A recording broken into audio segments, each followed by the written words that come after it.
ذرا توجہ فرمائیے گا، بات سننے والی اور ذہن نشیں کرنے والی ہے۔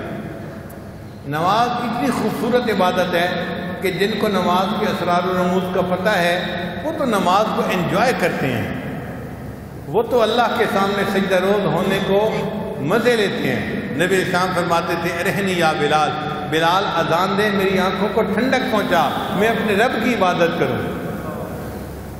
آپ دیکھیں ہم نماز کی ابتدا کرتے ہیں اللہ اکبر تکبیر تحریمہ کے ذریعے سے۔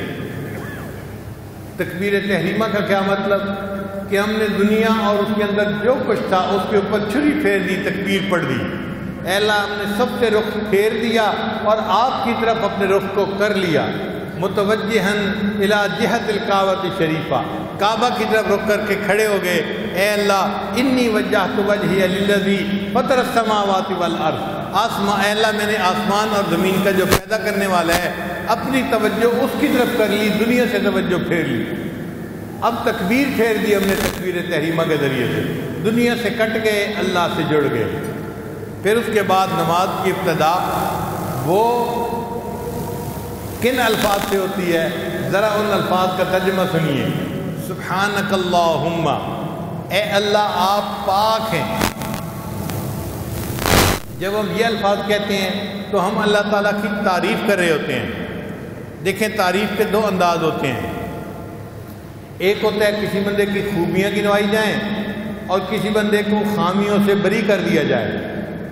مثال کے طور پہ ایک لڑکے کا رشتہ پسند کرنا ہے تو کمنٹ کرنے کے دو طریقے ہیں، بڑی خوبصورت ہے، تعلیم یافتہ ہے، دینی ذہن والی ہے، نیک شریف بچی ہے، اونچے خاندان کی ہے، یہ اس کی تعریف ہو رہی ہے، مگر ہم اس میں اس کی صفات بیان کر رہے ہیں۔ ایک طریقہ یہ بھی ہے، بہت اچھی بچی ہے، جاہل نہیں ہے، ضدی نہیں ہے، لڑاکا نہیں ہے،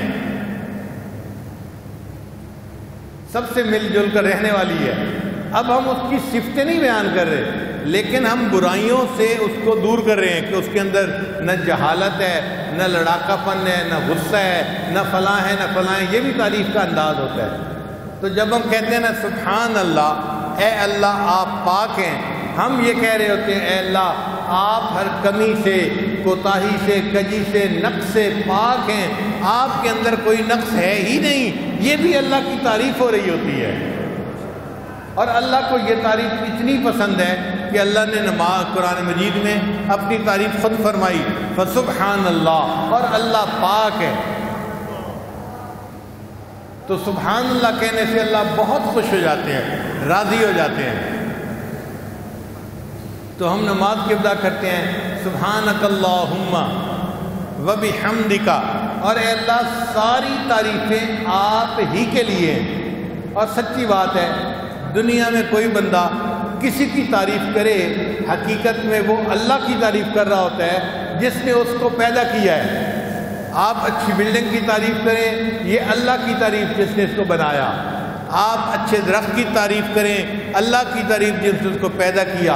آپ کسی کی خوبصورت پرسنالٹی کی تعریف کریں، اللہ کی تعریف جس نے اس کو پیدا کیا۔ تو ہر تعریف اللہ کی طرف لوٹتی ہے، تو تعریفوں کا اصل حقدار تو اللہ ہے۔ ہم کہتے ہیں اے اللہ جس نے جس کی بھی تعریف کی، حقیقت میں وہ تعریف تو آپ کی ہے، چونکہ آپ اس کے پیدا کرنے والے ہیں۔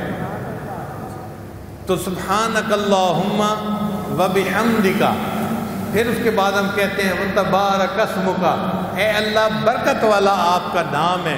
اللہ کا نام جو ہے نا، اللہ اس میں جلالہ، بڑی برکت ہے اس میں۔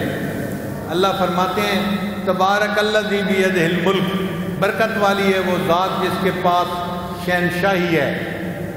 اور ایک جگہ فرمایا تبارک اسم ربک، برکت والا نام ہے اللہ کا۔ اللہ کا نام بھی برکت والا، اللہ کی ذات بھی برکت والی۔ تو ہم کہہ رہے ہوتے ہیں تبارک اسم ربک، اے اللہ آپ کا نام بھی برکتوں والا ہے۔ سبحانک اللہم وبحمدک وتبارک اسمک وتعالی جدک، اے اللہ آپ کی بزرگی تو بہت بلند ہے۔ ولا الہ غیرک، اے اللہ آپ کا کوئی شریک نہیں، آپ جیسا کوئی دوسرا معبود ہے ہی نہیں، آپ اپنی شان میں اکیلے ہیں۔ اے اللہ ہم توحید کا اقرار کرتے ہیں۔ اب بتائیں اگر ان الفاظ کے ترجمے کا اندازہ ہو اور بندہ نماز پڑھ رہا ہو تو کیا لطف آتا ہے، مزہ آتا ہے ان الفاظ کو پڑھتے ہوئے۔ سچی بات ہے، ان الفاظ کو پڑھتے ہوئے ایسے لگتا ہے جیسے منہ میں شیرینی گھل گئی ہے، منہ میٹھا کسی نے کروا دیا ہے۔ دل کہتا ہے اللہ ہوتی رہے ثنا تیرے حسن و جمال کی، یہ تیرا بندہ تیری تعریفیں کرتا رہے اور مزے لیتا رہے کہ تو کتنا عظیم پروردگار ہے۔ ویڈیو کے نیچے سبسکرائب کے بٹن پہ کلک کریں، بیل کے آئیکن پہ کلک کیجئے تاکہ ہر نئی ویڈیو کی نوٹیفیکیشن آپ کو مل جائے۔